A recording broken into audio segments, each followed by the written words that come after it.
بسم الله الرحمن الرحيم. ازيكم عاملين ايه؟ يا رب تكونوا بخير وبصحة وسعادة. اهلا بكم في قناة سيمو سام.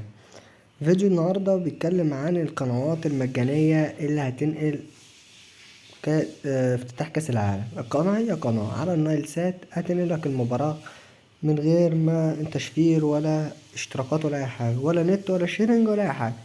هي القناة هقول لك عليها، بس قبل ما نبدأ الفيديو يا ريت تحفزنا باللايك، ويا ريت لو انت مشتركش في القناة يا ريت تشترك في القناة وتفعل زر الجرس عشان يوصلك اي جديد ما هو خاص بعالم الشيرنج والسات والاقمار الصناعية والاي بي تي في واي سيرفرات بتنزل جديدة.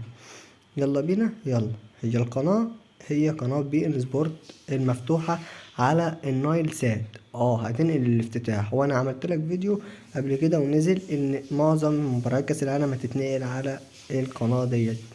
انا جيت اقول لك ان القناة بي ان سبورت المفتوحة هتنقل الافتتاح. اظبط ترددك وشغل القناة واظبط يلا الساعة 6 يوم الأحد الجاي 20 نوفمبر افتتاح كأس العالم. يا رب اكون وفقت في الفيديو. لو انت مشتركتش يا ريت تشترك ويا ريت تحفزنا باللايك. اشوفكم على خير، سلام.